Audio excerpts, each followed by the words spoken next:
Theo Granger was 37 when he signed the deed to Cradle Farm. The ink barely dried before he packed everything he owned into his truck, a toolbox, an acoustic guitar, and 3 garbage bags full of clothes. After 15 years of stress-induced insomnia, 2 failed relationships, and a marketing job that ground him to powder, Theo wanted peace. The farm, though remote and falling apart, offered that. 60 acres. A 2-story house with chipped white paint and a wraparound porch. A barn with a slanted roof. Beyond that, nothing but trees, hills, and fields.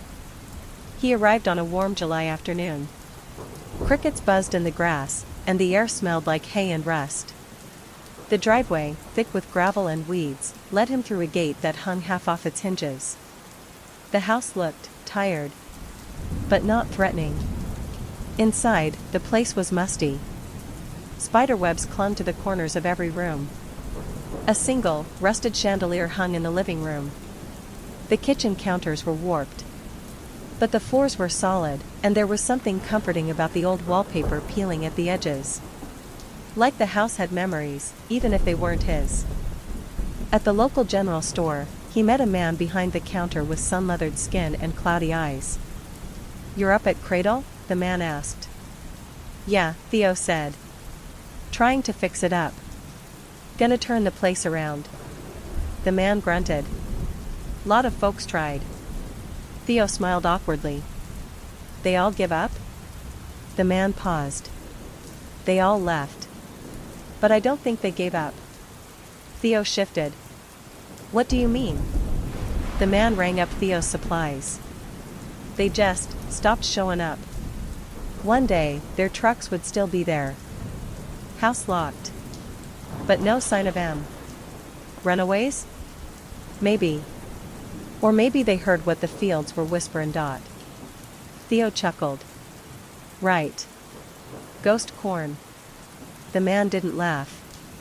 That night, Theo stood on the porch, drinking lukewarm beer. The field stretched into darkness. He swore he saw something move, tall shapes gliding through the distant stalks. Deer, he told himself. Shadows. But he couldn't shake the feeling that something had been waiting for him. Something old. Something buried. And now that he was here, it had begun to wake. Theo woke early, expecting to hear birdsong. Instead, the wind was dead. The only sound was the distant creaking of the old barn. It echoed, slow and rhythmic, like a rocking chair moving on its own. He stepped outside, coffee in hand, and froze. Corn. Rows of it. Tall, golden-green stalks reaching well over his head. Yesterday, the land behind the barn had been an open field of dead grass and scattered debris. He hadn't planted anything. No one had. But now the field was alive. He walked to the edge, staring down the neat rows. The stalks rustled as though breathing. Theo shook his head. No. This isn't possible. He crouched to inspect the soil. Fresh. Rich. Damp. Recently tilled. But there were no tire tracks, no boot prints, no signs of equipment. It was like the corn had grown overnight, without help. Inside the barn, tools hung untouched, draped in dust and cobwebs. A pile of faded seed bags sat in the corner, labeled from a company that had shut down in the 70s. One was open. Empty. That night, Theo sat in the living room, sipping bourbon and flipping through an old photo album he found wedged in a drawer. Most of the photos were faded, sepia-toned images of grim-faced farmers and their families. One photo caught his eye, 3 children standing in front of the barn. Their eyes were scratched out. Below the picture, a name, The Last Harvest, 1966. Theo shut the album. At 3:12 a.m., he woke to a tap-tap-tap on the bedroom window. The glass rattled once. Twice. Then silence. He waited, heart thudding. His breath hung visible in the air, though it was still summer. Grabbing the flashlight from the nightstand, he crept to the window and peeked through the curtains. Nothing. Then he noticed the footprints in the dirt below. Small. bare. Child-sized. A trail of them leading into the field. Theo backed away slowly, hand tightening around the flashlight. That night, he locked every door. But something told him locks wouldn't matter. Not out here. Not in a place where the soil remembers. Theo didn't sleep the next night. He lay still, every nerve alert, listening to the silence just outside the walls. At 2:47 a.m., he heard it, a soft giggle, distant but clear, childlike, light as wind. Then a second. Then a humming, an old tune like a lullaby forgotten by time. He sat upright in bed, hands gripping the sheets. When he finally dared to peek out the window, he saw nothing but corn. The stalk swayed gently, though the air was still. No breeze. No animals. Just movement. The next morning, he followed the trail of childlike footprints again. This time, they circled the house, passing the windows and stopping at the porch. There, in the center of the steps, was a gift. A cracked porcelain doll. Its face was discolored, one eye missing, the other glassy and clouded.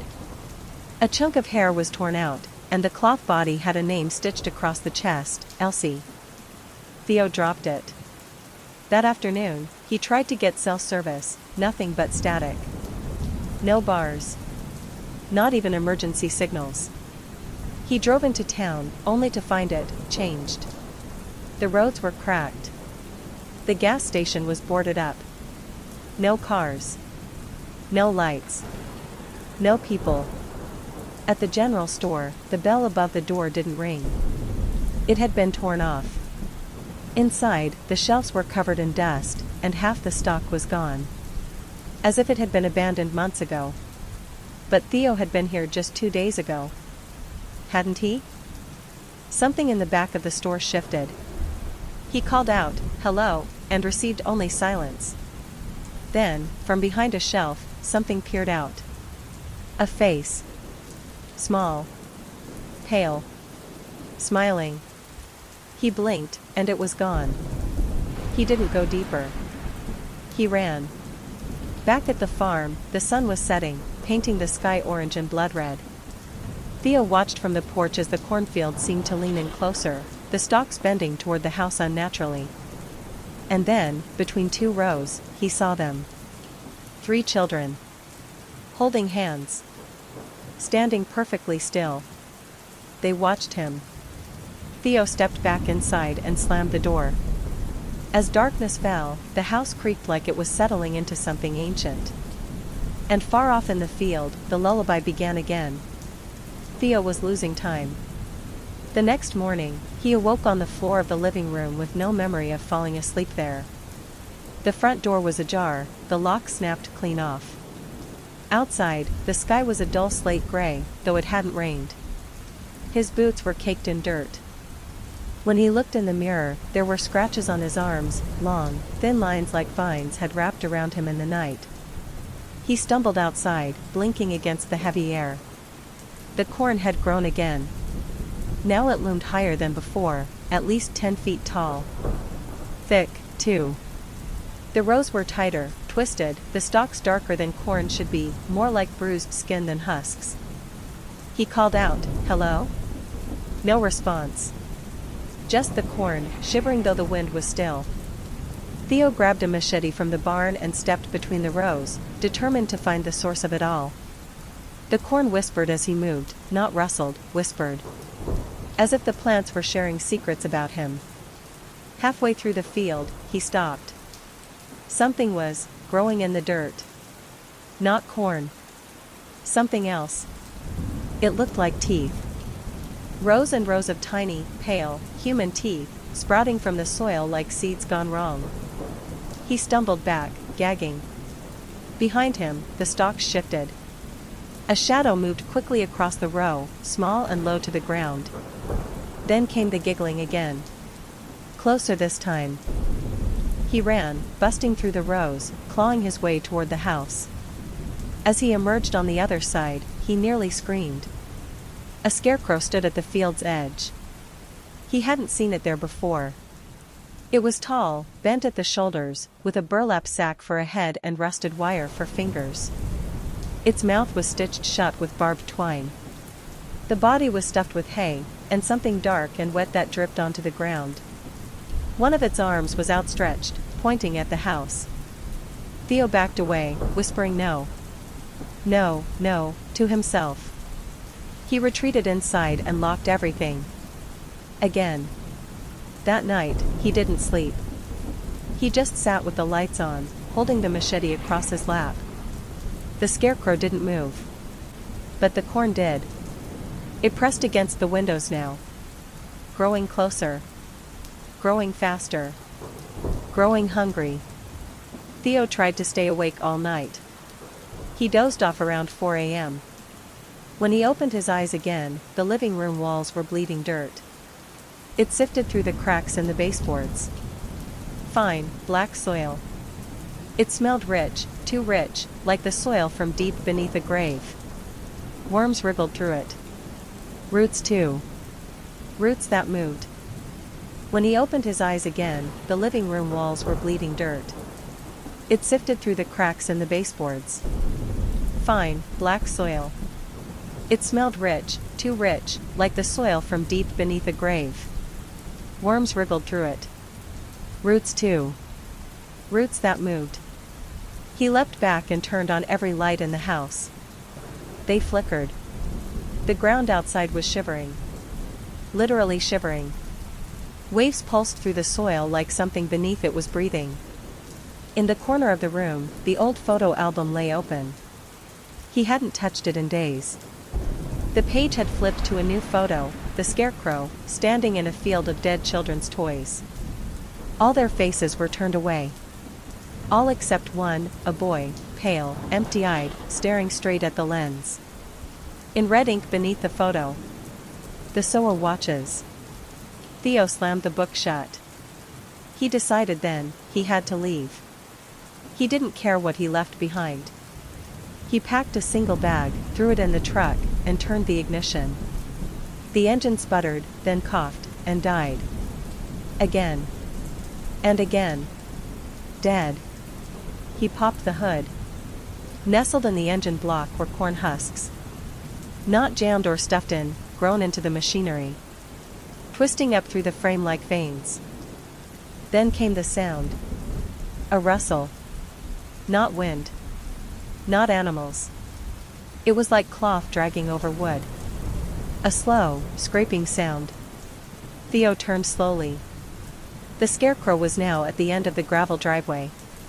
Just standing there. Its stitched mouth drooped slightly open. Not wide. Just enough to show something glistening inside. Theo backed up toward the house. The dirt on the porch shifted, rising, reforming, like little hands were pushing upward from beneath the floorboards. He ran inside and slammed the door. From the kitchen came a new sound. The oven clicked on by itself. And written on the inside of the fogged glass was a message. You are part of the seed. Theo didn't remember falling asleep, but he woke to the sound of laughter, echoing through the vents. He sat up slowly, every muscle tense. The house was dim. The clock on the wall blinked 3:15 a.m. over and over, like it had given up keeping time. There was movement beneath the floorboards. Scraping. Crawling. A dragging sound, like fingernails on dry wood. Then came a knock. Not on the door, but beneath the floor. He stared at the boards. They bulged slightly. A voice whispered from underneath. You're walking on their backs. Theo stepped back, trembling. Then something small, a hand, pressed up between two floorboards. Thin, gray-skinned fingers wiggled through the cracks like worms tasting air. He grabbed the crowbar from the fireplace and pried the boards loose. Beneath was black earth, not a crawlspace, not insulation. Just endless, breathing dirt, pulsing like a heartbeat. Eyes opened in the soil. Small, childlike, all blinking in unison. Join us, they whispered. You're already planted. Theo threw the boards back down. He ran upstairs to the bedroom, trying to make sense of what was happening. On the nightstand was something new. A jar. Inside it, baby teeth, floating in black water. A label etched on the glass read, "For Elsie." He threw the jar out the window. The instant it shattered, the cornfield screamed, a high-pitched shriek like 1,000 mouths crying out at once. The windows vibrated. Plaster rained from the ceiling. Somewhere in the distance, the scarecrow wailed. When the sound faded, Theo couldn't move. On the wall behind him, someone, or something, had carved into the plaster, "The seed grows strongest in the lonely." He sat down on the bed, holding his head in his hands. And then he noticed something else, roots. They had begun curling up from beneath the floor, wrapping around the legs of the bed frame. Slow and deliberate. He pulled away in horror. That night, the children came to the porch again. He heard them humming, skipping in circles around the house, dragging their tiny fingers across the glass. And through the window, Theo watched the scarecrow turn its head for the first time. It was smiling. Theo sat with his back against the bedroom door until morning. His eyes didn't close once. He listened, waited, as the children's giggles turned to wet, raspy whispers just before sunrise. When the first light broke through the cracks in the shutters, the house went quiet again. That was the pattern. Always quiet at dawn. As if daylight embarrassed whatever had been playing in the dark. He went to the porch. The cornfield looked closer than ever, like it had crawled during the night. The house was nearly swallowed. But worse. The scarecrow was gone. It wasn't at the edge of the field anymore. Theo didn't move. His breath caught in his chest. Then he heard it, wood creaking behind him. Not the floor. Not the door. The attic. He turned slowly. The attic pull string hung from the ceiling, gently swaying. He hadn't touched it since he moved in. Theo retrieved his flashlight and climbed the ladder, one rung at a time. The air grew heavier with each step, thick, wet, and cold like a basement after a flood. At the top, he pushed open the attic door. The light caught on rows of dolls, all facing the center of the space. Their porcelain faces were cracked, many with missing eyes, melted hair, sewn mouths. They were arranged in a circle, surrounding something slumped in the center. A burlap sack, twitching. Theo stepped closer, the beam of the flashlight shaking in his hands. The sack uncurled slowly. It was the scarecrow's head, propped on a pile of bones and hay. No body. Just the head, and it was breathing. Its stitched mouth pulled apart, threads snapping one by one. Then, in a voice that didn't match its hollow face, it spoke. "The soil knows you now, Theo." Theo dropped the flashlight. Darkness consumed the attic. He heard the dolls shuffle. Something wet touched his ankle. He screamed and tumbled down the ladder, landing hard on the hallway floor. The attic door slammed shut behind him. Downstairs, the house was changing. Vines crawled up the walls. Paint peeled in strips, revealing symbols beneath, etched into the wood itself. Warding marks, or maybe invitations. On the table lay a single piece of paper. Not there before. He approached slowly. It read, "Plant what you love. Bury what you fear." Underneath it, a photograph of Theo. But in the photo, he was smiling, standing in the cornfield with children holding his hands. And his eyes had been blacked out. Theo didn't remember opening the cellar door. Yet there it was, yawning open at the back of the kitchen, its heavy wooden hatch gaping like a mouth in the floor. A cold draft blew up from the depths, thick with the scent of rotted wood and moldy earth. The smell of something kept hidden for too long. He should have walked away. Instead, something drew him forward. He grabbed the lantern off the hook by the back door, flicked it on, and descended the narrow, crumbling steps. Each one groaned under his weight, as if warning him to turn back. The walls down here were wrong, not brick, not stone. They were made of packed earth, pulsing slightly, like muscle. Tree roots curled through the walls like veins, and the deeper he went, the more twisted they became, black and glistening, with something like blood oozing from where they'd burst through the soil. In the center of the cellar was a patch of disturbed ground, freshly dug. He knelt beside it, and something, curiosity, madness, or both, compelled him to reach in. His fingers touched fabric. He pulled, and out came a child's dress. Old. Mud-stained. Buttons missing. He yanked again and unearthed a second item, a shoe, impossibly small, wrapped in a bundle of roots. Then came the third, a jawbone, tiny, still clinging to one cracked tooth. Theo staggered back, bile rising in his throat. The walls whispered. They began repeating the same phrase, over and over, in dozens of tiny voices. Water us. Feed us. You belong to the field. The lantern sputtered. And then, in the far corner, a figure unfolded from the shadows. It was a woman, or what was left of one. Her limbs were all wrong, too long, stitched together with corn silk and rusted hooks. Her mouth had been sewn shut with thorny vine, her eyes empty and hollow. In one hand she held a farming sickle. The lantern died. Theo scrambled back up the stairs, slamming the hatch behind him. But before it clicked shut, the voice below hissed. You're the last piece, Theo. The harvest needs a heart. He sealed the door with nails, boards, anything he could find. But it didn't matter. From beneath the floor, the chanting had begun again. Soft at first. Then louder. And louder. Until the whole house throbbed like it was alive, its heartbeat synced to the corn outside. The next day, the sky never turned blue.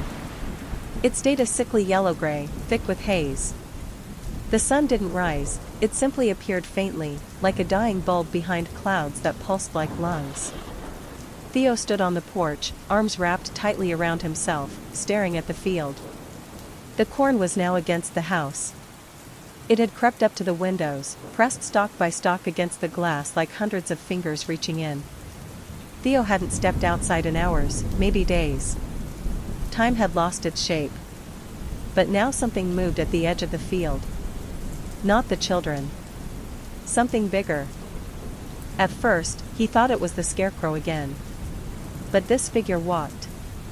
It was tall, skeletal, draped in patchwork cloth stitched from burlap, hair, and faded denim. Its arms were thin as rakes, fingers dragging behind it, tearing long furrows into the soil. The face was a sack, like before, but this one had roots growing from the eye holes, and a mouth that split open vertically like a seed pod. It stopped just beyond the porch. Theo whispered, barely able to speak, "What do you want?" The creature lifted its hand. In it was a heart. His. He clutched his chest instinctively, but there was no wound. No blood. Yet he felt hollow. Winded. Drained. The thing, the sower, tilted its head. And from its mouth came a wet, slithering voice. You were always meant to come here. They buried the last one too shallow. But you grow deep. Behind the sower, the children emerged from the corn, hands clasped together. Their eyes were hollow, and from their mouths grew thin green vines. One by one, they climbed onto the porch, small, light, silent. Theo backed into the house. The door didn't shut. The sower was already inside. The wallpaper curled away as if hiding. The ceiling bowed. The floor split open. The roots came up again, wrapping around the table legs, the chairs, his ankles. The children formed a circle around him, humming that same lullaby, the one from the attic, from the corn, from the dreams. Sleep, and sow, sleep, and grow. Theo's mouth opened. Soil poured out.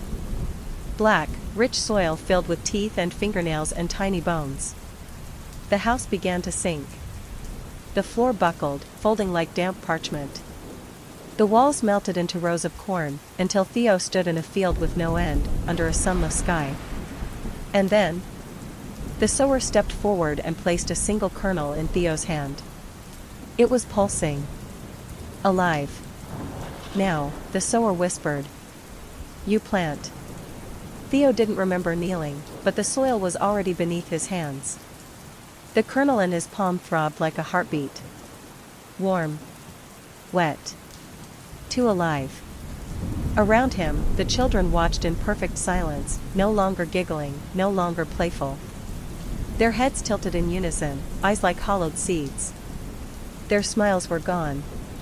The sower stood behind him, its breath cold and fetid, rustling the corn that now reached the heavens. "This field takes only what it's owed," it whispered. "It's owed you." Theo tried to resist, but the soil pulled at his fingers, vines wrapping lovingly around his wrists, coaxing him forward like a mother might guide a child's first steps. "Plant," the children whispered in a chorus. With trembling hands, Theo pushed the kernel into the dirt. It sank willingly, vanishing beneath the surface as though the earth had been waiting for it. Instantly, the ground shuddered. A wind roared through the cornfield, a scream, really. A sound not made by the sky or storm, but by something waking up. The roots exploded upward, wrapping Theo's limbs, his chest, his neck. Not choking him, claiming him. Embracing him. And still, the children sang. "First you sow, then you sleep. Then you wake, and never leave." Theo's eyes rolled back as the roots pulled him down. The last thing he saw was the sower, splitting open down the middle, revealing rows of teeth made of bone-white corn kernels, grinning wide and endless. Then, silence. The house is gone now. In its place is a wide, open field. Neatly furrowed. Lush. Healthy. Beautiful. People drive past and comment on how rich the land looks, how tall the corn grows, even when no one's seen anyone working it. They say the wind sounds funny out there. They say children's laughter sometimes rises between the rows. But no one stops. Because deep beneath the stalks, where the roots twist and pulse like veins, something waits. And on certain moonless nights, the sower walks again, dragging its rake fingers through the soil, planting hearts where none should grow. And if you listen closely, you'll hear Theo's voice among the whispers. Still humming. Still sowing. Still growing. Because on Cradle Farm, the harvest never ends.